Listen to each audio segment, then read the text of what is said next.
जीवन में प्रॉपर्टी खरीदना हमेशा अच्छा होता है, परंतु कभी भी प्रॉपर्टी बेचने की भी कंडीशन आ पड़ती है। और अगर ऐसी स्थिति होती है तो उस समय क्या-क्या सावधानियां बरतनी चाहिए, या सामान्यतया लोग पेमेंट लेने के समय किस तरह के एग्रीमेंट करते हैं और क्या सावधानियां उन्हें बरतनी चाहिए। सामान्यतया जो संपत्तियां बेची जाती हैं उसकी वास्तविक कीमत और सरकारी रिकॉर्ड्स में दर्ज मार्केट वैल्यू में एक गैप होती है। कई बार रजिस्ट्रार के यहाँ जो मार्केट वैल्यू निकाला जाता है वह ज्यादा होती है और वास्तविक बाजार में उस संपत्ति का मूल्य, जो ट्रांजैक्शन मूल्य होता है, वो कम होता है। एवं कई बार इसके उल्टे भी होता है, यानी वास्तविक मूल्य ज्यादा होता है, यानी जिस ट्रांजैक्शन पर खरीद बिक्री तय होती है, और सरकारी रिकॉर्ड्स में मार्केट वैल्यू कम होता है।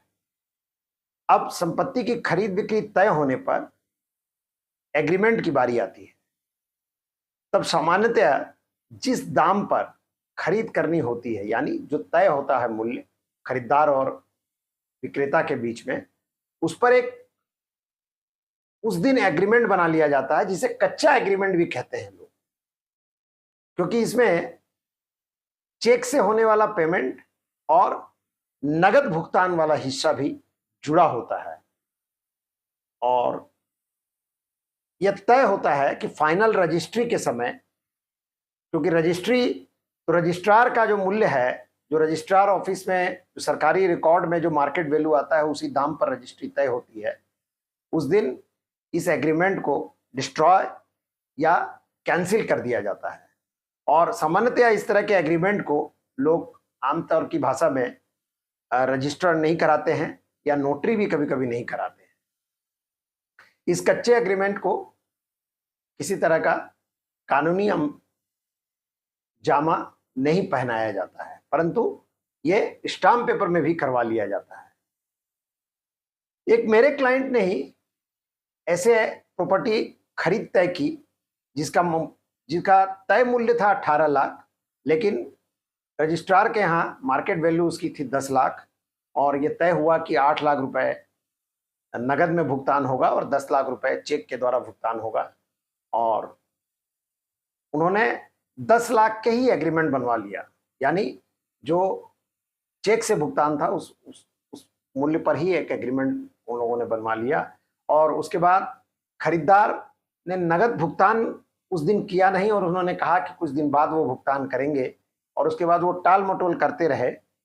विक्रेता ने कई बार उनसे कहा कि आप नगद का भुगतान कर दें, लेकिन देखा गया कि बाद में विवाद बढ़ने के कंडीशन में खरीदार ने एक केस दर्ज कराया स्पेसिफिक कॉन्ट्रैक्ट का, और ये कहा कि इस प्रॉपर्टी की लेन देन 10 लाख पर ही तय हुई थी, क्योंकि 10 लाख का एग्रीमेंट था। और इस तरह का एक विवाद सामने आया।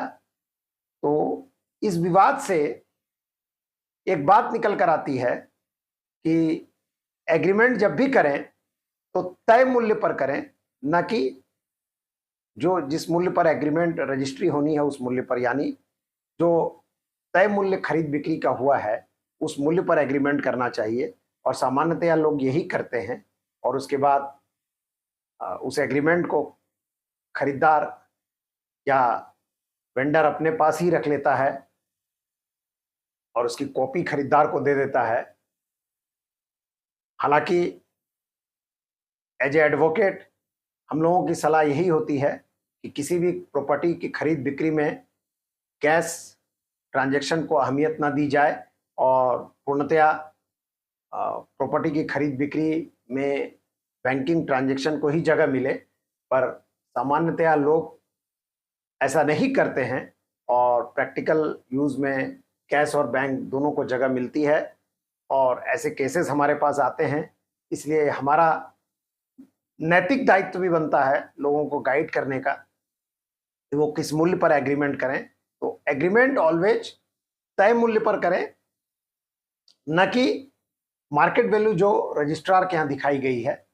रजिस्ट्री उतने मूल्य पर होगी, और फाइनल जब पेमेंट हो जाए उसके बाद यदि कोई ज़्यादा या कम का एग्रीमेंट किया हुआ है तो उसे उस कागजात को वहाँ डिस्ट्रॉय कर दें, और सामान्यतया लोग कर देते हैं।